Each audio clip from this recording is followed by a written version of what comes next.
what's interesting is, just like there's negative feedback loops, which is when you get into that depression, kind of beating ourselves up, going down a spiral, there's also positive feedback loops where you can kind of lift yourself back up too. But you've got to reprogram the script to be able to do that. Welcome to the Christian Leader Made Simple podcast. I really hope this episode helps you learn and master the skills you need to grow your leadership effectiveness and enjoyment. Be sure to hit the subscribe button to get notified as soon as I post a new session so you don't miss a single episode. I'd also greatly appreciate any reviews, likes, and shares that you can give me. It just helps me extend my reach to more people. So leaders, I know just how frustrating it can feel when you're in the weeds of work or ministry and life is chaotic, you're struggling to feel effective, and you're just not enjoying leadership as much as you could be. And so to help you, after many years of leadership and executive coaching, I've developed a framework called the Christian Leader Blueprint that'll guide you to find clarity in your life and leadership. It'll help you gain a better rhythm of life. It'll help you see yourself more clearly, to leverage your strengths, and you'll produce more productive relationships. It's a step-by-step guide to leadership transformation. And I have that in two formats now. I have a free short guide that you can find on ryanfranklin.org, and I have a book, The Christian Leader Blueprint. And you can find that in any format, including an audiobook, wherever you buy your books. I have a few more things on my website that you may be interested in, so just head on over to ryanfranklin.org and check it all out. And now, let's get to our session. Today, I'm joined by a fairly new friend of mine. His name is Scott Maderer. Scott has been on a bit of a mission since 2011. He's passionately served those who are struggling to find and live out their calling, to help people align their time and their talent and their treasures, and ultimately just to live out a life that is truly authentic to that individual. And Scott is a certified human behavior senior consultant and a member of the John Maxwell Team. And Scott has a book that's coming out very soon. It's called Inspired Living. And so I've asked Scott to come on and answer some questions around his book. So Scott, I just want to welcome you to the Christian Leader Made Simple podcast. Absolutely. I'm very happy to be here. Thanks for having me today. Absolutely. So I mentioned you have a new book coming out. It's called Inspired Living, and the subtitle is Assemble the Puzzle of Your Calling by Mastering Your Time, Your Talent, and Your Treasures. Mm-hmm. And in that book, Scott, you explore the journey that a person would take to discover and live out a calling. So could you just start by sharing maybe a little bit about what led you to write this book in the first place? Sure, absolutely. I'd be happy to. So, I joke and tell people that this is a book that took me about 35 years to write, but there's really more truth to that than there is joke, in that where this came from is a lot of work that I've been doing over the years, where both in my own journey in terms of I, started down this path and I was going to do a certain thing. And then like a lot of us, well, no, that's not really what I'm supposed to be doing. Okay, let me go do this thing. Well, that's a little better, but that's still not quite it. Let me do this next thing. And I think a lot of us go through these journeys where when you look back from where you are today, you're like, oh, I can see God acting. God's connecting dots here, putting things in my path. But when you're living it, it feels not like that. It feels disjointed. Yeah. It feels disconnected. It feels like, frustrating. It feels stuck at times. And so I wanted to take what I had worked on both myself and kind of gone through that transition myself.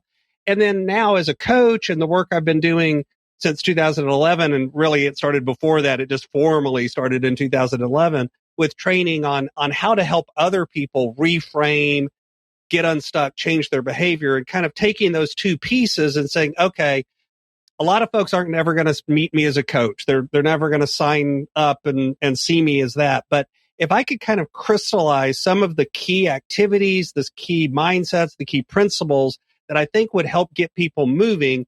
Now, let me put that in a book and crystallize that for a couple of reasons. One is, it's accessible to people that may never meet me.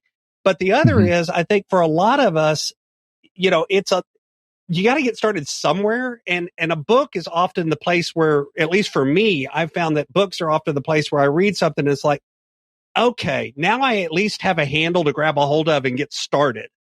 It may not finish the journey, but it begins it. And so I wanted to put that book together for that reason. Awesome. Well, I want to ask you a few questions around it. I haven't completely read the book, but I've skimmed a lot of it and kind of crafted some questions around it. And you talk about investing in oneself. You know, that's a foundational step towards living out a calling. And I find that a lot of people struggle in this area. You know, they get caught up in the day to day and they're so busy and they just struggle to invest in themselves. And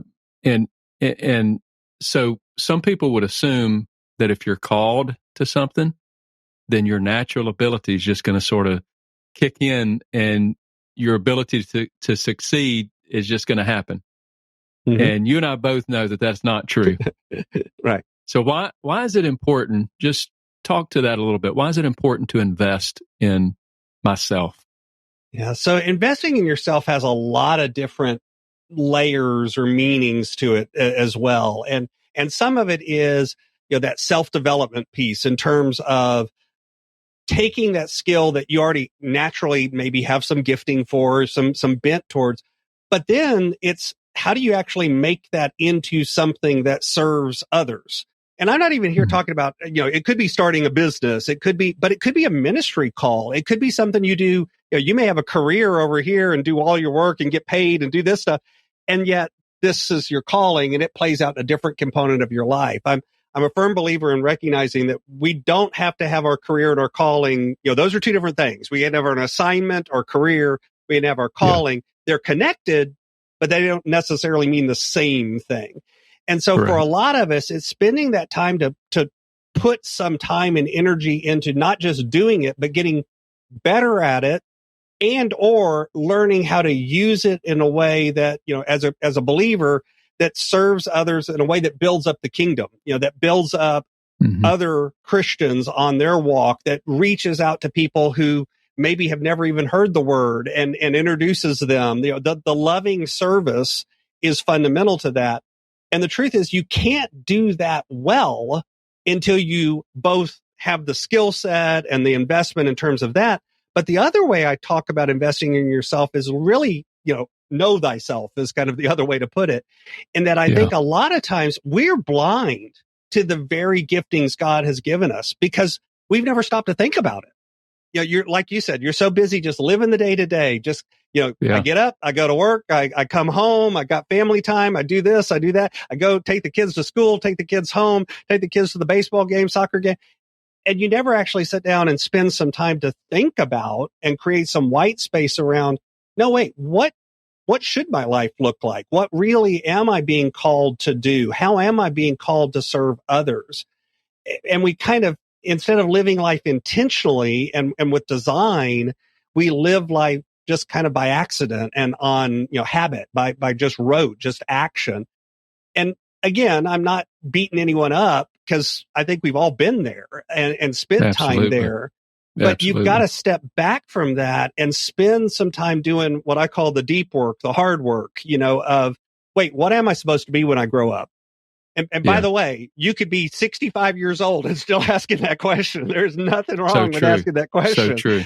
And you kind of reinvent yourself as you go through it. Because the truth is, I think calling too, the other mistake we make around calling is we hear it as if it's the destination. I have arrived. I've discovered my calling. It has come down from on high and I have this wonderful, light beam from, and I think of calling more as a journey than the destination. I don't think we ever really get all the way there, at least on this side of, on this side of heaven, right?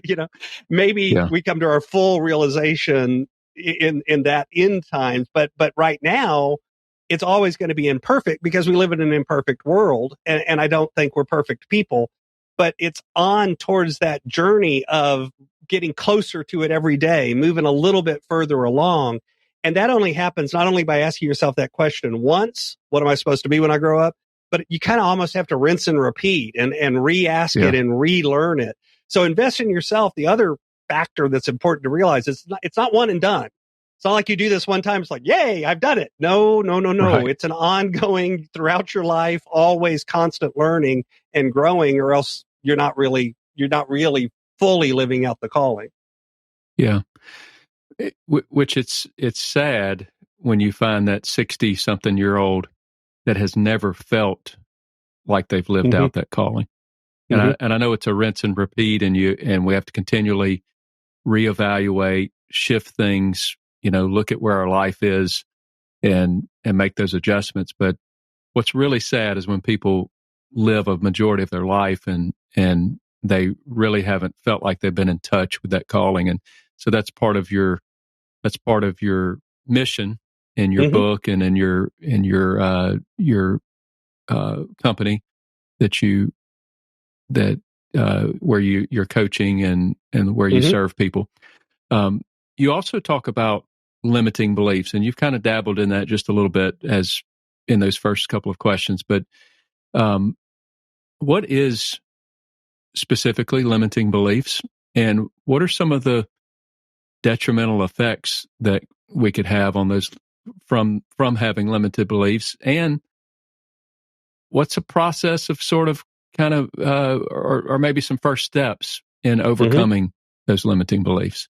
Kind of a 3-part question. Sure. I can absolutely tackle that. So limiting beliefs are, definitionally, right? And I'm a huge believer in trying to define terms. So to me, how I define it is they're those voices in our heads, those litanies that we have, sometimes that we actually can articulate and put into words, and other times it's just sort of, that vague feeling that has a tendency to tell us, you're not good enough, you can't do that. Who are you to do that? It's the imposter syndrome. It's the, man, if they ever figure out that I really stink at this, they're going to fire me in a heartbeat. When you have that kind of thought, it's all of those things that show up in our head, in our mind, and in our heart that are holding us back from actually doing the things that we need to be doing. Now, here's the interesting thing. I once had the pleasure of teaching. I was in a room full of about 500, 600 entrepreneurs. These are all highly successful folks. These are all folks running businesses. Most of them were $1 million plus, $2 million plus, multiple employees. By all indicators, everyone would walk into that room and go, these are some successful people. These are men and women who are doing well. And I stood in front of the room and I said, okay, how many of you have a voice in your head that talks to you, either verbally or in pictures or however it is, but you've got that thing in your head that talks to you? And every hand went up, right? Because we all have it in some way, shape, or form. Every hand went up. And I said, now, keep your hand up if the voice is nice. And every hand went down. These are folks that, by all measures, should be able to look at themselves and say, yeah, I'm doing okay. This is a good life. And yet all of them still had that voice in their head telling them, you're not good enough. You're not successful yet. And sometimes it's a drive in a, quote, good way. And I'm going to put that in air quotes because it's really not good, but from a worldly measure, it feels good, that, okay, you're always driven to do more because you're not feeling like you're enough yet. But, the truth is, I believe that, by grace, we're all enough, not by anything we do. We don't earn it, but it's there for us. And so it's this weird thing of sitting down and recognizing that those voices, those messages, sometimes they come from things in our childhood. Sometimes they come from the voices of, that person that we met that really wasn't that important to us, but they had an impact on us, a teacher or a friend or somebody else. Would you say, Scott, if you don't mind me interrupting here, would you say that sometimes it's not really even bad beliefs? No. It's just maybe less than, or as the word says, limiting. Right.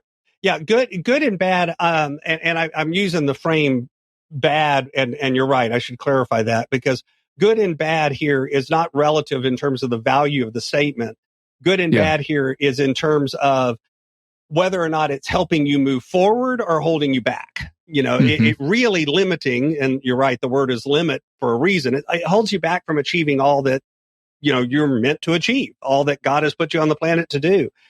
And one of the activities that I have folks do, and this is a simple one, anyone can do it, is just as those thoughts come up, as you begin to hear them, as you begin to feel them, just jot them down on a sheet of paper. Just take a lined sheet of paper, and write them down the left-hand side of the page, divide the page in two. And then what you can do is take each of those limiting beliefs and reframe it into what I would call an enabling truth. So, I'm not good enough becomes, well, by the grace of God, I don't have to be good enough. I'm already good enough, that kind of thing. So you can reframe them in some sort of more positive language, and then actually fold that sheet of paper so that the limiting beliefs are hidden and the enabling truths are the ones that you can see, and just start reading them every morning. Yeah. So that instead of what you begin to do is program your mind so that when that limiting belief shows up, your mind almost immediately answers with the other half of the statement. I'm not good enough. Oh, yes, I am, kind of. And it almost begins good. That dialogue of answering yourself. And over time, that begins to move you that way. Go ahead. Yeah. I was just going to say another thing that I've done in the past with some of my clients is have them list out scriptures as well. Absolutely. that would combat those limiting beliefs. And it's amazing how that create sort of a mismatching experience for that person. Yep. If they're not good enough, like you said, there's scriptures, plenty of scriptures right. that will tell you that you are. Right. And and it is a matter of programming, the script and kind of reprogramming the script. The term for that when you kind of have that mismatch is cognitive dissonance, which just is a fancy way of saying your brain is going, wait a minute, that's not right. There's enough of your brain to kind of stop and go, wait, is that really true? And a lot of times that's what you're trying to do is just interrupt that flow. I use a breath prayer, where I pray unspoken under my breath as I breathe in and breathe out. And that's one of the ways I interrupt those thoughts. There's all sorts of different techniques. The reason meditation is useful is it kind of teaches you how to quiet your mind and bring it back down to that calm spot and interrupt the flow of those thoughts. Because what's interesting is, just like there's negative feedback loops, which is when you get into that depression, kind of beating ourselves up, going down a spiral, there's also positive feedback loops where you can kind of lift yourself back up too. But you've got to reprogram the script to be able to do that. So before we continue on with the podcast, this episode is brought to you by Christian Leader Community Coaching. Are you a Christian leader who is overwhelmed by the complexity of trying to figure out how to grow your team? I want to introduce to you our Christian Leader Community Coaching program.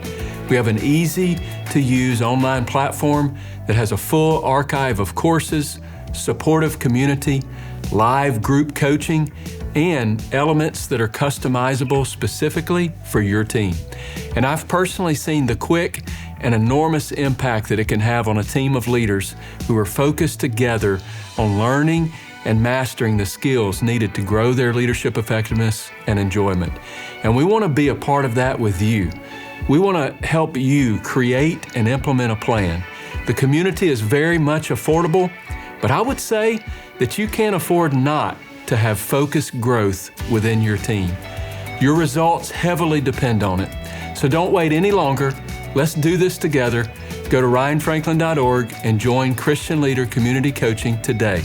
I look forward to seeing you and your team inside the community. And now, back to our podcast.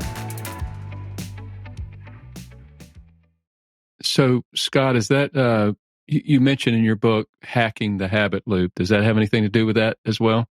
It's related. It's a different, a different framing of it, but they're similar concepts in that.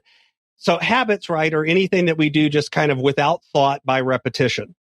And what a habit loop is again, science kind of framing of it.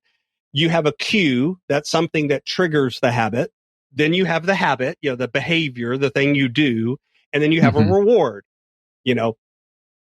I walk into the kitchen, I see the cookies, I grab a cookie, I ate the cookie, I enjoyed the cookie. There's a habit, behavior, cue, walk into the kitchen, habit, grab a cookie, eat the cookie, reward, taste of the cookie, cookie good, right?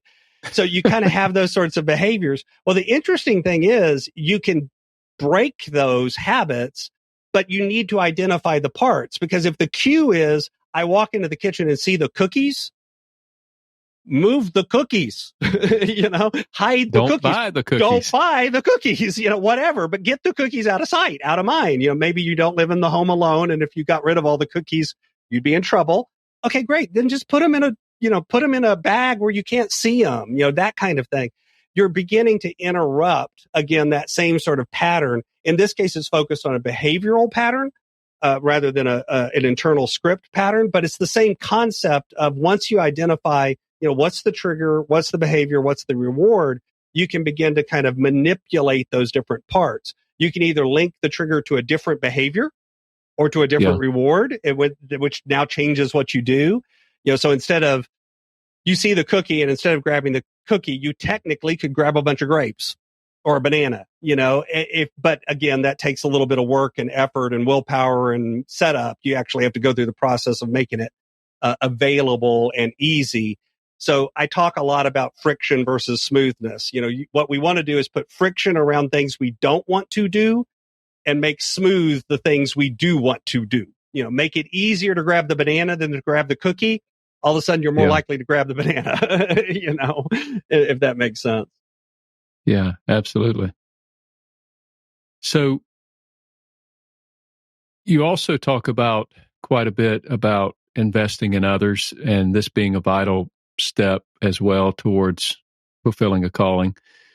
Why is it important in your mind, and what does that look like even? Well, first off, one of the reasons is I think we're called to serve others, period. That love others as you would love yourself, love others as you love God. It's all connected, right? So part of it is just that idea of, I think service to others is a form of showing love. Now, pragmatically, there's also a reason. Again, if all you ever did was invest in yourself and build yourself up and learn more about yourself, two things happen. One, by not ever going out and investing in others, you never get any feedback from others who are also walking and discovering and learning and build. That comes back to you, that either tells you you're on the right track or lean into this more, or lean into that more. So often where we hear the voice of our belief showing up is out of community. I believe we aren't meant to walk through things alone. We're meant to walk in community. And so some of it too is that pragmatic need of actually hearing the voice of other people that begins to reaffirm to you, yes, this is the right track. I should lean into this more, or I shouldn't. It creates a situation where instead of being a reservoir and just, storing it all up for yourself, which there's a passage about that one too. We move over here and we actually begin to pour it out into others, which then turns around and comes back to you in the form of lifting and building you up. So it's, again, we're back to that positive feedback loop situation. If you just spent all of your time investing in others, that's not healthy. But if you also spend all of your time investing in yourself, that's not healthy. You've got to have that ability to kind of do both of those things to really begin to make an impact and develop your influence and the other things I talk about. Yeah, it's sort of, it's the biblical perspective of loving yourself, but also loving others around you. And would you say that would impact our emotional energy and our motivation to get up every morning and do the things that we do? It gives us a purpose to even invest in ourselves when we're investing in others. Would you say that is correct?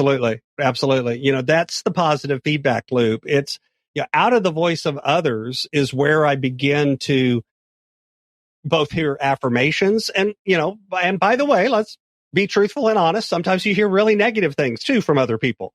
But it also it helps you learn how to navigate that and work through that, because again, a lot of the folks listening are pastors.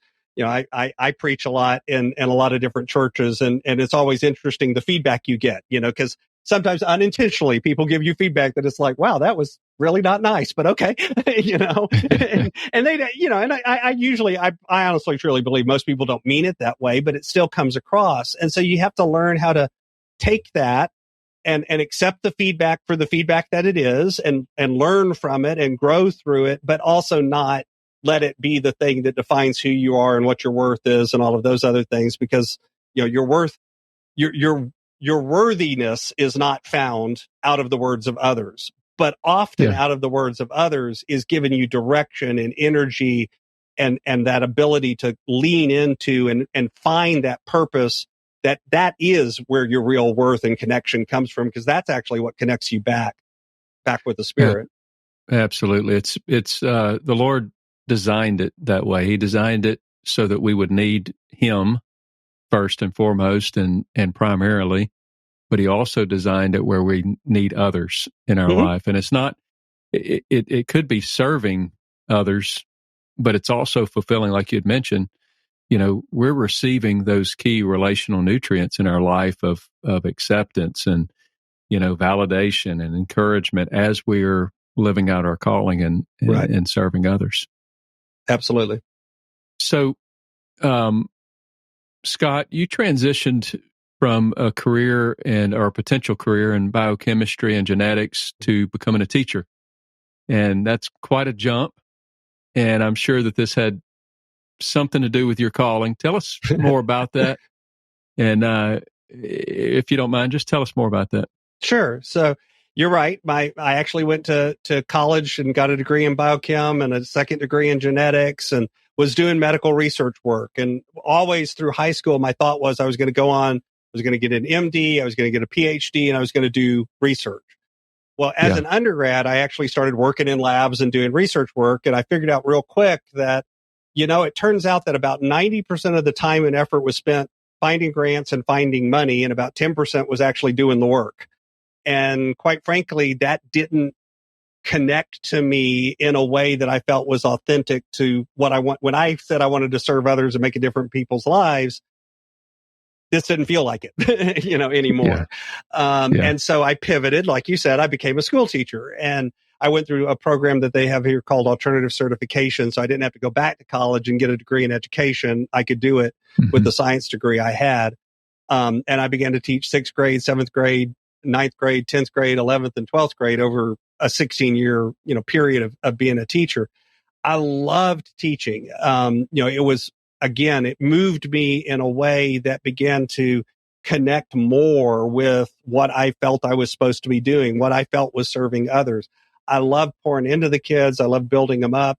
I loved that mindset of coming in, and not even just the curriculum or the what you were teaching, but just the, helping them deal with the fact that they had a bad day, or that, sometimes, guess what? It turns out that, that other person said mean things to you, and how do you get over that? And a lot of what I was doing, was aligned to what I now do as a coach, but I didn't realize that at the time. And I was developing some of those skills.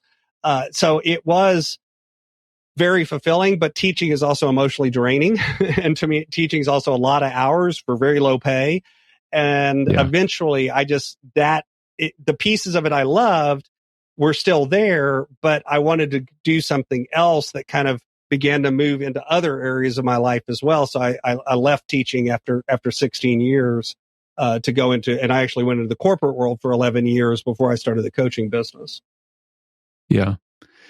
And so as you made those transitions through those particular, from teaching to corporate to what you're doing now, you were essentially, living out your time, talent, and treasure as you were, and just kind of fine tuning your calling as you went. Would you say, or did that calling sort of shift? How do you explain that? Yeah. So the fundamental calling to me was still the same. In that what I love to do is help other people get unstuck and move forward and discover what they're supposed to be doing. How I was doing it, the assignment was different. So even when I moved into the corporate world, I started out, I was just a line worker, worked at a cubicle, did all of the stuff, but I pretty quickly moved up into senior leadership. And my job was to develop other leaders in the company. And then also to work with clients and kind of do that part of the work. Well, the developing other leaders part, man, I loved that part. The working with the clients part, the being on a plane, being in a hotel room, doing all of those sorts of things, it was fun, but it wasn't, it really wasn't the part of the job that fed my soul. And so a lot of it is spending the time to look back on it and go, hey, in the teaching, what were the things that I was doing in teaching that weren't just the things I liked doing, but were the things that gave me energy and fed my soul? Because here's the truth. I don't care what you do or don't do. There's always parts of everything, every relationship, every job, every whatever. There's some stuff that you got to do just because you got to do it and it's not fun and you don't, somebody's got to still do the laundry, that kind of, it's still got to get done. So there's always that part of your life. So it's not that. It's not about if you do your calling, everything is perfect. But I was finding, okay, these are the parts that I really liked in teaching. When I do the corporate job, there's overlap. These are the things that really gave me energy and fed my soul. How can I do more of that? Well, that's where the coaching business was born from, because the coaching business is probably 80% that, where the other jobs, it was more like 50-50 or 60-40 kind of things. So it's less of the calling has fundamentally changed and more as I was doing it, I was developing both the knowledge of what was the things that fed me and fed my soul. I also was developing skills and abilities and talents and education. I was investing myself that let me do more and more of it and get better and better at it. And then eventually it moved into, its current expression. By the way, I don't know that this is the last thing I'm going to do. I wrote the book. This is the first book I've written. I'm already working on a second one. I kind of like writing books. I didn't expect to like writing a book, but it's that may be a different expression in my life. So the calling continues to kind of be expressed in different ways, but the fundamental calling, I think, was still the same. Well, and I also hear not just expressed in different ways, but also sort of fine-tuning your actual work into, I guess positioning yourself where your work more aligns with your calling. I'm like, teaching as a sixth grade or teaching sixth grade science, that still feeds your calling. Absolutely. But coaching individuals, coaching leaders, I would say probably fulfills your calling even to a higher degree. Absolutely. Would you say? Yeah. Agreed. So each step of the way, you've sort of fine-tuned and moved more towards a job that truly engages your calling in a much, much greater way. Mm-hmm. So what would you say, or would you have any recommendations for somebody, a listener maybe that is transitioning, that would love to transition from a job that maybe they're going to, it's a 9 to 5. They find some things that are in it that are fulfilling, but it's really not. It's unfulfilling, the majority of it, and they just want to transition to something that engages their calling in a much greater way, something that they love to do. What recommendations or advice would you give that person? So the first thing is realize that there is no one perfect answer for everybody. This is one of the reasons that I do a lot of one-on-one coaching, is because the answer to that question of how do you make that transition, pretty complicated in that there's going to be a lot of variables. It's real different if you're, my son is 21, single, no real commitments, has an apartment, has a job. If he wants to change jobs, there's some logistics behind it, but it's not really that big of a deal versus, a 42-year-old married, 3 kids, mortgage, yada, yada, yada. Right. So there's no one size fits all. This is the perfect way to do it. But in general, some of the frameworks that you can think about is, first do that work that we were talking about earlier of sitting down. And this is one way to do it. Just sit down and brainstorm all of the different stuff you've done in your life, activities, relationships. Doesn't just have to be jobs, can be other components, volunteer work, whatever, as broad as you can, and start looking for patterns in terms of what are the things that give you energy? What are the things that you love? What are the things that feed your soul? And then look for patterns of what are the things that don't. And then begin to think about, what is it? What do I need to do more of that lets me do more of that, less of that, and create that in your head of what does it kind of look like. Once you've got that picture and realize, by the way, that where you end up is not going to be the picture that you have right now. It's going to change. That's okay. But begin to run experiments, begin to find a way to test it, begin to find a way to go out and do it on the side, or do it as a volunteer, or do it part-time, do it small and test it and get feedback. That's the investing in others. Find out, hey, does this make an impact for others? Do others value it? Am I right? Is this really the thing that's feeding my soul, or am I off track here? And as you begin to get that direction, then it's just a matter of kind of beginning to put together a plan so that you can transition from what you're doing today more and more towards what you really are more in alignment with your calling. Now, again, that plan can be pretty simple. Quit my job and go start it. It could be very complex, build up 6 months of reserve, maybe pay off some debt, do some other things because of needing, to provide for family and have safety and security and that kind of thing. But regardless of which situation you're in, once you've kind of got that direction first, then the plan part and the execution part, that's a lot easier. But the direction is to me, the harder That's part. the hard part. Mm-hmm. It's creating a vision or a picture of what in a perfect world that you would move towards. And again, it's never a perfect world. There's always dynamics that are involved, but at least that gives you something to begin to move towards. Then you can move and towards I will say this in my experience of coaching people, not everybody is good at vision. Absolutely. And so it's, I would say probably in the assessments that I do with leaders, I'd say probably it's pretty well split of a 50-50 of people that are good with vision, people that are not. Even really good leaders sometimes need people to help them find vision. Absolutely. And so to find vision, personal vision for your life and what that looks like, sometimes it's a process and you need help a lot of times. Mm-hmm. And that's where a good coach can come in, a group of people that may be, like-minded and going down the same journey as you are.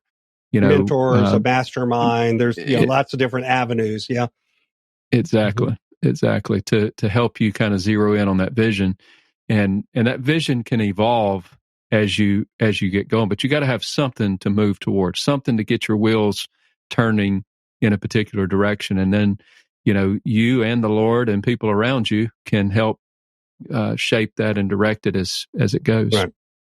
Yeah, the analogy I use, the subtitle of the book, right, is assemble the puzzle of your call. And the reason I use that analogy throughout the book of assembling a puzzle is, first off, we think about putting together a jigsaw puzzle, right? That's a thing. Here's the challenge when it comes to our life and our calling being that puzzle. First off, the picture on the box changes over time. So you start the puzzle and it looks like this, and then somebody new comes into your life and, oh, wait, now that picture looks a little different. Maybe now the picture has kids and before it didn't, or, things change, or you have to, you move or whatever. Things change and that picture changes. Beyond that, not only does the picture of the box changes, what puzzle pieces you have in the box changes over time too. Sometimes you open the box and it's like, I swear there was a corner piece in here. Where'd it go? It's like somebody moved the pieces. Other times it's like you open up the box and it's like, wait, did somebody else dump another puzzle in my puzzle? Because all of a sudden I got pieces that I don't even know where they came from. Because it is a dynamic journey and a dynamic situation, it isn't as simple as even just putting together a jigsaw puzzle. It's putting together a jigsaw puzzle, and you don't always have all the pieces. Sometimes you have too many pieces, and the picture on the box is changing. And that's really why sometimes having somebody walk with you, having a great coach like yourself, having somebody who can ask you those questions and help you articulate, what is the real why behind this? Why am I feeling this way? Why am I thinking this way? What am I trying to accomplish? What is being spoken to me can be so helpful, because it isn't an easy process. It's a dynamic process, and it takes time and energy to go through it. Yeah. So Scott, you have a very specific process that you teach to help others really dive into mastering their time, talents, and treasures. Can you just briefly share what that looks like? So I have a couple of different things that I use with people, to obviously depending on where they're struggling. But one of the frameworks that I teach folks when they're executing on things, when they're trying to figure out, am I spending my time well? Am I spending my money well? Are things moving the direction they should to allow me to do the things that I'm called to do? Is this idea of, making, we're kind of touched on it a moment ago, but kind of spell it out the rest of the way. Making a plan, having that direction, having the thing that you're going to begin to work on and to execute on. That's the next step. Go execute on it. Go do something. I like to think of these as experiments. Again, I'm a science teacher. So the idea of running an experiment means I don't really care what happens. I'm just getting data. And that frees me up to go ahead and try things, right? And do something that maybe is a little bigger or a little bolder than I would have otherwise done. Because, hey, if it doesn't work, I just found out what doesn't work, so it's all good. So you kind of begin to execute on it. Now, most people are pretty good at some level on those two things. We all set goals and we often execute on the goals at some level. Here's where the kicker comes in. You've got to actually stop after you've executed, and you've got to review and reflect on what happened. So review is just what happened, just the data. Did it work? Did it not work? What did work? What didn't work? And reflect is, what would I do different? What would I not do different? What would I double down on? What would I lean more into? What would I pull away from? And then you actually want to revise and repeat, which means go back to that plan and go, okay, now let me change it. Let me do it again. The idea is to make yourself get incrementally better over time. And in any area of your life, again, I spend most of my time on time, talent, and treasures. That's kind of framework. I'm a big believer in frameworks because frameworks kind of always apply where a specific tool or technique might work for one person and won't work for somebody else. But the framework can apply in all situations of sitting down and going, okay, hey, I'm not using my time as well as I should. By the way, I give you a quick trip, technique to find out if you're using your time the way you really should. But when you identify that, okay, what am I going to do different? What's the plan? How do I execute on that? And then move through it. Now, again, throughout all of that process, this is where oftentimes having accountability partners, having other people pulled into the process can help actually make you follow through on it. That's the kind of difference between something that you really do in a New Year's resolution that you're done with by February because you've quit. It's that kind of part of it. But it's that idea of, make the plan, execute on the plan, review and reflect on it, and then revise and repeat so that you go back through it and constantly get a little bit better. Because here's the thing, if you're getting just 1 or 2% better every day, you're astronomically better at the end of a year. Exactly. Just compounding behavior works the same way compounding interest does in money or compounding interest does if in debt.